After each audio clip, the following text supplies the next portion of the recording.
Sattler Files. Welcome back to the Sattler Files, and this is Lifting the Lid. We go to places that some people think might be a bit taboo, things that we want to know but we're afraid to ask, and that's why we bring Daniel McKeig from Purslowe Funeral Homes into the studio each week to discuss different aspects of death, dying, burial, and all the bits and pieces that go with it. Welcome back, Daniel. Good morning, Despene. Now, today we've covered so many things in different segments when we've been doing Lifting the Lid. And what's to me, I think is very important, is the wake, not just the funeral service. The funeral service, yes, then combined with the wake, because if it goes off well, if the service goes off well, people get closure. It's been, it's a comforting thing for the family and for friends too, isn't it? Look, wakes are an important part of the whole process because you hear the stories during the funeral service. You've told a million stories beforehand as you're going through the grieving process and doing the arrangements and those type of things. But it gives other people the opportunity to share their stories. It does with the indeed. person, with the family. In my Greek culture, what happens is we don't have cremation, we have burials. So go to the church, then you go to Karrakatta or wherever. Then you go usually back to a family home. And the first thing they do as you walk in the door is they give you a shot of brandy, a Greek coffee and a glass of water. The brandy for the shock, the coffee to lift your spirits, and the water to hydrate you. And that's what happens at every Greek funeral. It's always done. Always done. If you have a look at the Macedonian community, they do it at the graveside. They actually do. I was just going to say that. So you walk around, everybody has a shot. Even the staff have to have one as we go through. Yes, no, they have chocolates. They have chocolates and alcohol at the burial ground. So they're having, which is really quite lovely. It's like you're having your last drink with that person. It is. And toasting them on their journey to wherever. Wakes are becoming far more innovative, as are funerals. The amount that we got work now with putting innovation and personalising funeral services, we're also there to be able to assist and help families put together their wakes. Because it's not just a matter of dispatching the body. Let's go back to the actual service where eulogies are so important. They are. Eulogies are an opportunity for us to be able to tell a life story. We've only got a limited amount of time and there's only so much that you can bring into it. No, you can't bring in, four people speaking for, 45 minutes. There is a time frame. What's the correct length of time for a eulogy? Look, I always reckon that any person speaking for more than 7 minutes flat out, people start to lose a little bit of concentration. So I think if you're going to have a story that's going to be longer than that, you share it amongst people. You do, you might have 2 or 3 people getting up and being able to do that because you'll keep people's attention through the service. What happens when you're frightened? What happens when the person giving the eulogy might be a very good speaker and might know the deceased very, very well and is the obvious choice, but might freak out at the idea of standing up in front of 400 or 500 people?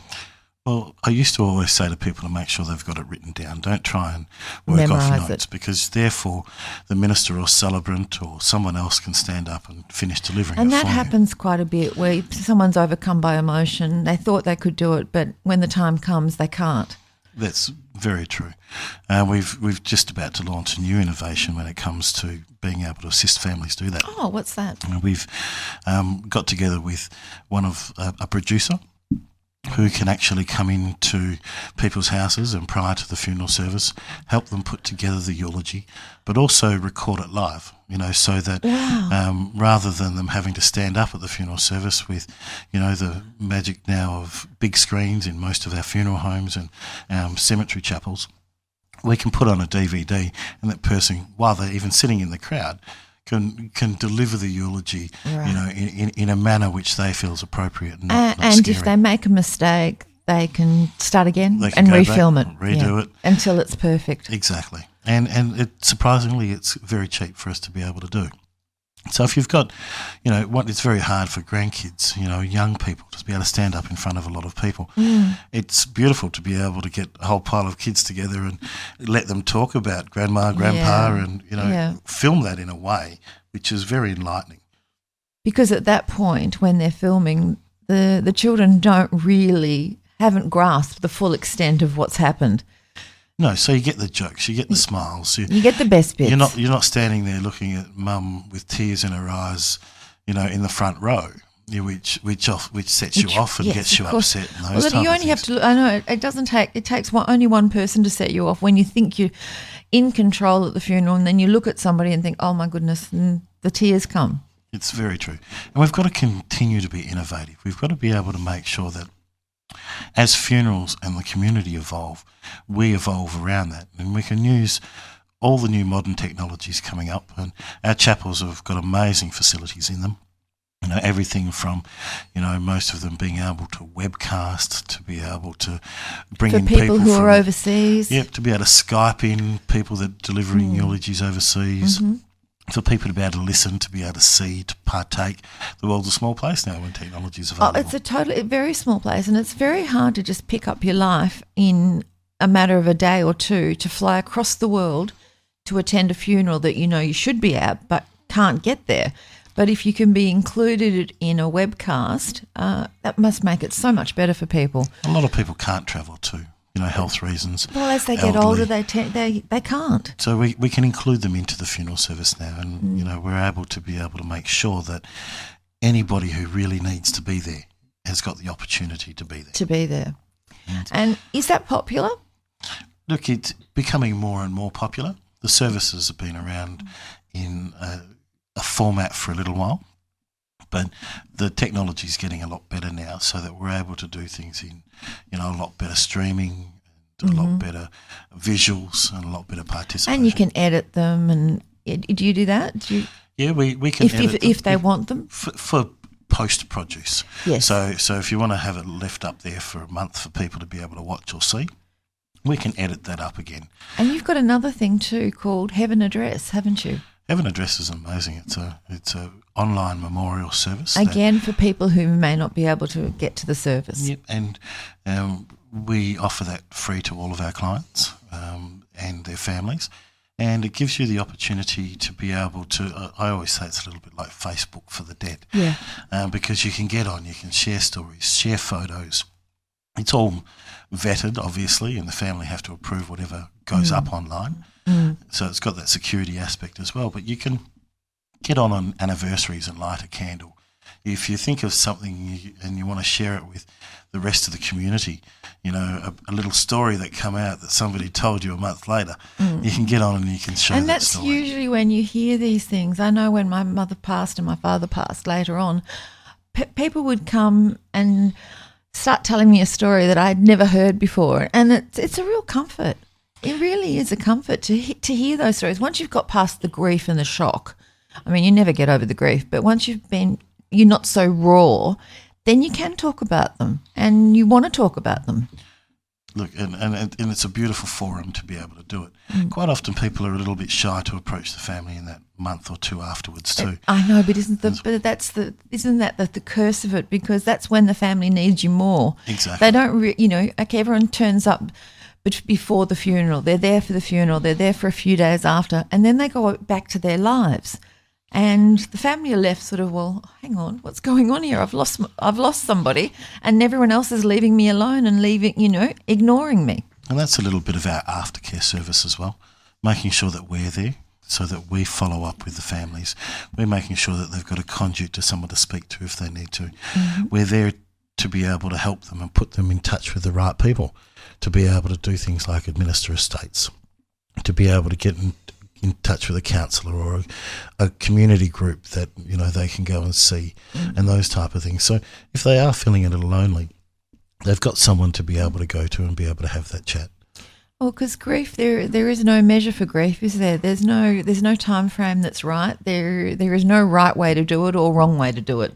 It's totally individual and how people cope. We still have families come in and pop in and just have a cup of coffee 1 or 2 or 3 years later, that's lovely. as they're coming past, because they They've built that friendship. They feel that bond. Yeah. So, and we're happy for them to be able to come in and do that. That's part of who we are, and that's why we're in this business. Mm-hmm. Now, we know that you work with in any framework that is put in front of you, whether it be a church service, whether it be a graveside service, or practically whatever people want, isn't it, these days? Whether there's a priest there or a celebrant. Every funeral is different, and every funeral should be different because it should really reflect the person. It's not a cookie cutter. It's not. We can do funerals on boats. We can, have horse-drawn carriages. We can take our hearse down the quarter mile if that's really what people want to be able to do. And I always say to all of our staff, be innovative. If you go somewhere that looks like it might be a great place to be able to have a funeral service, let us know. Yeah. Share it with your colleagues. Take some photos. Speak to the management of wherever that may be. Or the council or wherever. Get some ideas of what you can do. We've done funerals in amphitheatres, football ovals, all of those type of things down on the beach. I think do you remember Hollywood? Yes. His was in the amphitheatre. It was. You probably did that one. We did. It was a great funeral. Yeah, it was the best send-off. He would have loved it. And to be able to, put that type of venue in place is not difficult for us. I guess everybody thinks that, well, it is. It's a huge amount to plan before a funeral. It's the same as trying to do a wedding, but doing it in a very short, in the space of a week. What normally should take a year to plan, weddings take ages to plan. Because you've got everything from the ceremony to food to wakes to... And making sure that people are notified, making sure with the way things are with the media and online press, people don't get the West Australian as much as they used to. So if they miss the funeral notice in the paper, they may miss it altogether. So that's where Facebook and things like that do come in handy. I'm a bit of a believer that probably the West Australian doesn't have a lot of life left when it comes to funeral and death notices. Well, things like heaven address. You can tell by just looking at the sheer drop in numbers that people aren't using that as the go-to. One of the good things about Heaven Address is if we put the funeral service up on Heaven Address, it comes up first in Google. Yeah. So you can just type the person's name. That's right. And then all the details are there for you to be able to share and see. And it's free. And it's free. Because, a death notice of decent length, you're looking at hundreds of dollars. Oh, it's exorbitant. Try putting it in on a Saturday. You're looking at sometimes, $400 or $500 just for a funeral notice. And well, of course, and the funeral home have to put their notice in. And then obviously if you've got lots of death notices that people want to tell their story in the paper, those add up to thousands of dollars if you've got one or two columns. Yeah. Exactly. I mean, if it's a well-known person who with a lot of friends and family, it can be an enormous cost. Where, it's only in print for one day. Something like Heaven Address, it stays there forever. Is it there forever? Yeah, it's there forever. No one ever takes it down. No one ever takes it down. And, obviously if families want it taken down after a period of time, it's certainly up to them. But we've got lots of different communities that are set up within Heaven Address. So if you're a member of the RSL, for instance, you can press a button and go to the RSL side of things. Okay. If you're a member of the police force or the fire brigade or the medical profession or whatever. Yeah. We've got all these different groups set up too so that you can actually keep in touch with, say, your old fraternity, and you'll know if one of them passes away because it'll come up in that particular section and you can get notified and all of those type of things. So it's a lot easier than trying to buy the paper every day and flick through those sections. Because it's so important. There's nothing worse than finding out after the fact that somebody's passed away and you really should have been at that funeral, but somewhere along the line no one's told you or you've missed the notification. Yeah. And you feel gutted because you should have been there. And now you can still participate. You can be on holidays now, still participate in the funeral service by using different mediums as we've discussed. Yeah, exactly. No, it's so important. But you are always, death is inevitable, as we say all the time, but it's amazing how you are always looking for innovative ways and different ways to service your clients in the best possible way. The funeral service has remained the same for decades. And I guess really over the last 10, 20 years, we've taken that to a new level. A different level altogether. And look, if a family wants something that's very, very traditional, by all means, we can supply whatever they want.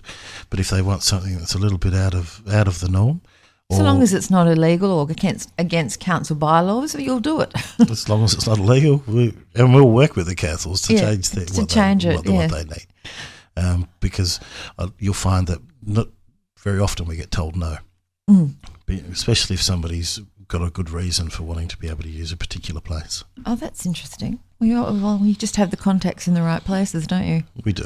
It's very important. One thing that we, even now when it comes to pre-planning your own funeral service, working with that same director, we're giving people the opportunities to be able to do a couple of things: create their own eulogies, and they can deliver their own eulogy if they really want to. But the option of being able to have it filmed and cut and pasted so that it is perfect and it is word perfect would be take the weight off your shoulders for sure. And it's going to be called Hear My Story. Hear My Story. So I love that. It can be used in lots of different ways. It can just be used as history to pass on from one generation to the next. You can sit on the shelf and you can get grandma's story out. It could be used for putting on at the wake. Yeah.